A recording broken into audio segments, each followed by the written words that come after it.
नमस्कार दोस्तों, मैं राहुल मीणा आप सभी का स्वागत करता हूं आपके अपने YouTube channel study with Rahul the way of success में। दोस्तों, हम प्राचीन भारत के इतिहास की सीरीज लेकर चल रहे हैं। उसी कड़ी में हम आगे बढ़ते हुए आज हम गुप्तोत्तर काल के बारे में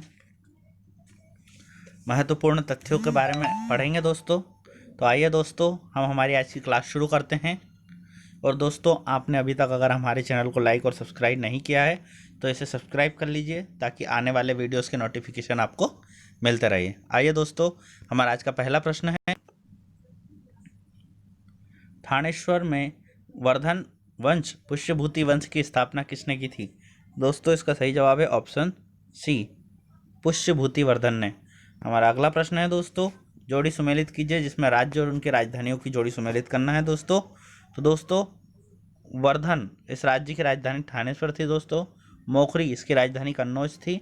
वाकाटक इसकी राजधानी दोस्तों पुरी का थी तथा मैत्रेयी इसकी राजधानी वल्लभी थी दोस्तों। अर्थात ऑप्शन ए इसका सही जवाब होगा।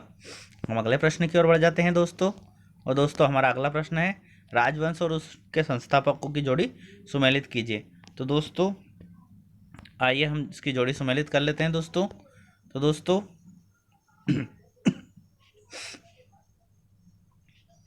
दोस्तों वर्धन जो कि पुष्यभूति इसका संस्थापक था दोस्तों। मोखरी का दोस्तों ईशान वर्मा इसका संस्थापक था मित्रों। वाकाटक, तो दोस्तों वाकाटक का संस्थापक दोस्तों विंध्य शक्ति था दोस्तों। और मैत्रेय इसका भटार्क इसका संस्थापक था। अर्थात दोस्तों ऑप्शन बी इसका सही जवाब होगा। अगले प्रश्न की ओर बढ़ते हैं दोस्तों। और दोस्तों, हमारा अगला प्रश्न है, कादम्बन राज्य की स्थापना मयूर शर्मन ने की थी और उसने अपनी राजधानी बनाई थी। तो दोस्तों, इसका सही जवाब है ऑप्शन सी, वैजयंती या वनवासी को। अगले प्रश्न की ओर बढ़ते हैं दोस्तों। और दोस्तों, हमारा अगला प्रश्न है, निम्नलिखित में से वह अंतिम बौद्ध राजा कौन सा था जो संस्कृत का महान विद्वान एवं लेखक था? तो दोस्तों, इसका सही जवाब है ऑप्शन डी, हर्षवर्धन। हमारा अगला प्रश्न है दोस्तों, हर्ष चरित्र किसके द्वारा लिखी गई थी? तो दोस्तों, इसका सही जवाब है ऑप्शन बी, बाणभट्ट द्वारा। अगले प्रश्न की ओर बढ़ते हैं दोस्तों। और दोस्तों, हमारा अगला प्रश्न है दोस्तों, हर्षवर्धन के समय में कौन सा चीनी यात्री भारत आया था? तो दोस्तों, इसका सही जवाब है ऑप्शन डी, हैंसांग। अगले प्रश्न की ओर बढ़ जाते हैं दोस्तों, चालुक्य राजा पुलकेशिन द्वितीय को किसने पराजित किया? तो दोस्तों, इसका सही जवाब है ऑप्शन बी, नरसिंहवर्मन प्रथम ने। अगले प्रश्न की ओर बढ़ते हैं दोस्तों, किस व्यक्ति को द्वितीय अशोक कहा गया है? तो दोस्तों, इसका सही जवाब है ऑप्शन डी, हर्षवर्धन। अगले प्रश्न की ओर बढ़ते हैं दोस्तों। और दोस्तों, हमारा अगला प्रश्न है दोस्तों, बाणभट्ट किस सम्राट के राज दरबारी कवि थे? तो दोस्तों, इसका सही जवाब है ऑप्शन सी, हर्षवर्धन। अगला प्रश्न है दोस्तों, हर्ष तथा पुलकेशिन द्वितीय के मध्य संघर्ष की जानकारी कहाँ से प्राप्त होती है? तो दोस्तों, इसका सही जवाब है ऐहोल अभिलेख द्वारा। हमारा अगला प्रश्न है दोस्तों, प्रतापशील हुनहरिन केसरी महाराजा धीराज नामक उपाधि निम्न में से किसने धारण की थी? दोस्तों, इसका सही जवाब है ऑप्शन बी, प्रभाकर वर्धन ने। अगले प्रश्न की ओर बढ़ जाते हैं दोस्तों। और दोस्तों, हमारा अगला प्रश्न है दोस्तों, सम्राट हर्ष ने अपनी राजधानी थानेश्वर से कहाँ स्थानांतरित की थी? तो दोस्तों, इसका सही जवाब है ऑप्शन सी, कन्नौज। हम अगले प्रश्न की ओर बढ़ते हैं दोस्तों, सकलोत्तरा पथनाथ किसे कहा गया है? तो दोस्तों, इसका सही जवाब है ऑप्शन बी, हर्षवर्धन। हैंसॉन्ग ने किसे शिलादित्य कहा? तो दोस्तों, इसका सही जवाब है ऑप्शन डी, हर्षवर्धन। अगला प्रश्न है दोस्तों, गुप्त वंश के ह्रास के पश्चात उत्तर भारत के बड़े भाग पर पुनर्गठन किसके द्वारा किया गया था? तो दोस्तों, इसका सही जवाब है ऑप्शन सी, हर्षवर्धन के द्वारा। अगले प्रश्न की ओर बढ़ते हैं दोस्तों। और दोस्तों, हमारा अगला प्रश्न है, बंगाल का कौन सा शासक हर्ष के समकालीन था? तो दोस्तों, इसका सही जवाब है ऑप्शन ए, शशांक। अगले प्रश्न की ओर बढ़ते हैं दोस्तों, चालुक्य शासक पुलकेशिन द्वितीय ने किस नदी के किनारे हर्षवर्धन को परास्त किया था? तो दोस्तों, इसका सही जवाब है ऑप्शन सी, नर्मदा के। अगला प्रश्न है दोस्तों, हर्ष के शासनकाल में उत्तर भारत का सबसे महत्वपूर्ण शहर कौन सा था? तो दोस्तों, इसका सही जवाब है ऑप्शन सी, कन्नौज। अगले प्रश्न की ओर बढ़ते हैं दोस्तों, हर्ष की जीवनी किसने लिखी? तो दोस्तों, इसका सही जवाब है ऑप्शन बी बाणभट्ट ने। अगले प्रश्न की ओर बढ़ते हैं दोस्तों। दोस्तों हमारा अगला प्रश्न है, हर्षवर्धन का धार्मिक सभा कहाँ किया करता था? तो दोस्तों इसका सही जवाब है ऑप्शन बी प्रयाग में। अगले प्रश्न की ओर बढ़ते हैं दोस्तों। वर्धन वंश की राजधानी थानेश्वर किस प्रदेश में स्थित है? तो दोस्तों इसका सही जवाब है ऑप्शन बी हरियाणा।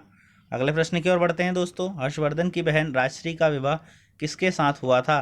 तो दोस्तों इसका सही जवाब है ऑप्शन बी मोखरी नरेश ग्रहवर्मा के साथ।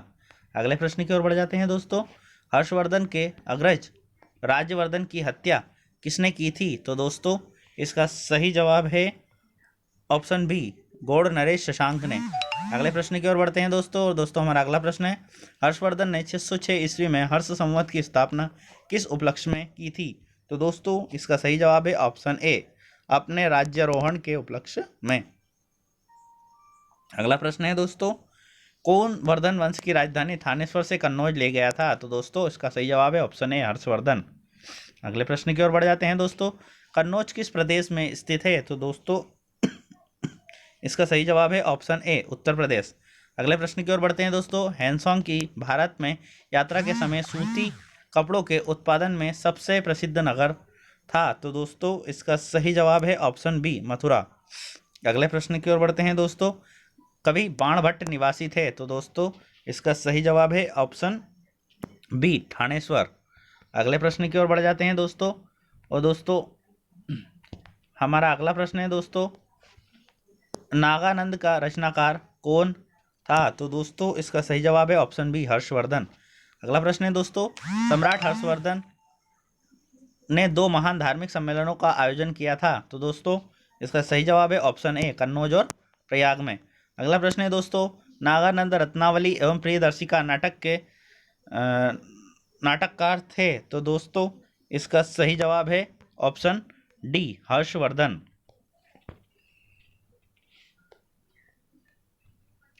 अगले प्रश्न की ओर बढ़ जाते हैं दोस्तों गुर्जरों को किस शासक ने पराजित किया था? तो दोस्तों इसका सही जवाब है ऑप्शन सी हर्षवर्धन। अगले प्रश्न की ओर बढ़ जाते हैं दोस्तों। और दोस्तों हमारा अगला प्रश्न है, आज भी भारत में हैंसोंग को याद करने का मुख्य स्रोत है? तो दोस्तों इसका सही जवाब है ऑप्शन डी उसकी रचना CU की। अगले प्रश्न की ओर बढ़ जाते हैं दोस्तों। और दोस्तों हमारा अगला प्रश्न, हर्षवर्धन के विजयी जीवन में एकमात्र पराजय देने वाला पुलकेशिन द्वितीय कहाँ का शासक था? तो दोस्तों इसका सही जवाब है ऑप्शन ए बादामी का। अगला प्रश्न है दोस्तों, हर्षवर्धन ने अपनी पुत्री का विवाह वल्लभी नरेश से किया जो कि अपनी एक बड़ी कूटनीतिक उपलब्धि थी। वल्लभी नरेश का नाम क्या था? तो दोस्तों इसका सही जवाब है ऑप्शन ए ध्रुवसेन द्वितीय। 641 ईस्वी में किसने चीन के राजा ताई तुसुंग के पास एक राजदूत भेजा? तो दोस्तों इसका सही जवाब है ऑप्शन डी हर्षवर्धन। अगले प्रश्न की ओर बढ़ जाते हैं दोस्तों। और दोस्तों हमारा अगला प्रश्न है, हर्षवर्धन के भारतीय मिशन के जवाब में चीनी सम्राट साई सुंग ने 3 चीनी मिशन हर्षवर्धन के दरबार में भेजे, जिनमें से एक मिशन हर्षवर्धन के मरणोपरांत पहुंचा। अंतिम मिशन में शामिल उस चीनी राजदूत का नाम क्या था जिसने हर्ष की मृत्यु के तुरंत बाद जो घटना घटित हुई उसका विस्तार से वर्णन किया? तो दोस्तों इसका सही जवाब है ऑप्शन बी हैंसोंग। अगले प्रश्न की ओर बढ़ते हैं दोस्तों। किस चीनी यात्री को वर्तमान शाक्य मुनि या यात्रियों का राजकुमार कहा जाता है? तो दोस्तों इसका सही जवाब है हैंसोंग। अगले प्रश्न की ओर बढ़ जाते हैं दोस्तों। हैंसोंग ने भारत में लगभग कितने वर्ष रहा? तो दोस्तों इसका सही जवाब है ऑप्शन सी 14 वर्ष। अगला प्रश्न है दोस्तों, हैंसोंग के सम्मान एवं महायान धर्म के प्रचारार्थक हर्षवर्धन ने कहाँ सभा आयोजन 643 ईस्वी में करवाया था? तो दोस्तों इसका सही जवाब है ऑप्शन ए कन्नौज। अगले प्रश्न की ओर बढ़ते हैं दोस्तों। कुंभ मेला जो प्रारंभ करने का श्रेय किसे जाता है? तो दोस्तों इसका सही जवाब है ऑप्शन सी हर्षवर्धन। अगले प्रश्न की ओर बढ़ जाते हैं दोस्तों। नर्मदा नदी के तट पर हर्षवर्धन को दक्षिणवर्ती अग्रगामन को रोका गया था? तो दोस्तों इसका सही जवाब है पुलकेशिन द्वितीय ने। अगले प्रश्न की ओर बढ़ जाते हैं दोस्तों। निम्नलिखित में से किसने नालंदा विश्वविद्यालय को 100 ग्रामों की आय दान स्वरूप दिए थे? तो दोस्तों इसका सही जवाब है ऑप्शन डी हर्षवर्धन। अगले प्रश्न की ओर बढ़ते हैं दोस्तों। इसमें रचना और रचनाकारों की जोड़ी सुमेलित करना है दोस्तों। तो दोस्तों आइए हम इसे सुमेलित कर लेते हैं। दोस्तों हर्षचरित या कादम्बनी जो कि बाणभट्ट द्वारा रचित है दोस्तों। नीति शास्त्र, श्रृंगार शतक और भक्ति शतक, तो दोस्तों ये भर्तृहरि की रचना है दोस्तों। सूर्य शतक, तो दोस्तों सूर्य शतक जो कि मयूर की रचनाएं हैं दोस्तों। और दोस्तों प्रियदर्शी का रत्नावली और नागानंद यह हर्षवर्धन की रचना है दोस्तों, अर्थात ऑप्शन ए इसका सही जवाब होगा। अगले प्रश्न की ओर बढ़ जाते हैं दोस्तों। और दोस्तों हमारा अगला प्रश्न है, निम्नलिखित में से कौन हर्षवर्धन के दरबार में संबद्ध नहीं था? तो दोस्तों इसका सही जवाब है ऑप्शन बी कालिदास। अगले प्रश्न की ओर बढ़ते हैं दोस्तों। इसमें कथन और कारण बताना है दोस्तों। दोस्तों कथन दिया हुआ है, हर्षवर्धन ने किसी नवीन शासन प्रणाली को जन्म नहीं दिया, कारण हर्षवर्धन ने गुप्त शासन प्रणाली को कुछ संशोधन के साथ अपनाया।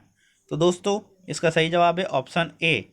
आर ए और आर दोनों सही है तथा आर ए की सही व्याख्या करता है। अगले प्रश्न की ओर बढ़ जाते हैं दोस्तों।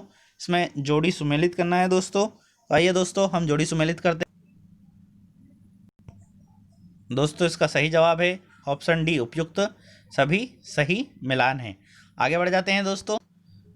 हमारा अगला प्रश्न है दोस्तों, किसका कथन है, भारत के लोग गर्म मिजाज के हैं, उन्हें जल्दी गुस्सा आता है परंतु ईमानदार होते हैं, भारतीय स्वच्छता प्रेमी हैं? तो दोस्तों इसका सही जवाब है ऑप्शन सी हैंसॉन्ग। अगले प्रश्न की ओर बढ़ते हैं दोस्तों। और दोस्तों हमारा अगला प्रश्न है, अग्रहार का अर्थ था? तो दोस्तों इसका सही जवाब है ऑप्शन ए ब्राह्मणों को दिया जाने वाला कर मुक्त भूमि अनुदान। हम अगले प्रश्न की ओर बढ़ जाते हैं दोस्तों। और दोस्तों हमारा अगला प्रश्न है, घंटी यंत्र या तुला यंत्र का प्रयोग होता था? तो दोस्तों इसका सही जवाब है ऑप्शन बी खेतों की सिंचाई के लिए। अगले प्रश्न की ओर बढ़ जाए। हमारा अगला प्रश्न है दोस्तों, दक्षिण भारत के संदर्भ में एरी पत्ती का अर्थ क्या है? तो दोस्तों इसका सही जवाब है ऑप्शन ए जलाशय की भूमि। अगले प्रश्न की ओर बढ़ते हैं दोस्तों। हर्ष के काल में भू राजस्व की सीमा थी? तो दोस्तों इसका सही जवाब है ऑप्शन बी 1/6 से 1/10। दोस्तों हमारा आज का आखिरी प्रश्न है, मोखरी शासकों की राजधानी थी? तो दोस्तों इसका सही जवाब है ऑप्शन बी कन्नौज। तो दोस्तों आज के इस लेक्चर में फिलहाल इतना ही। बने रहिए हमारे साथ स्टडी विद राहुल के साथ। जय हिंद जय Bharat. Thank you so much दोस्तों।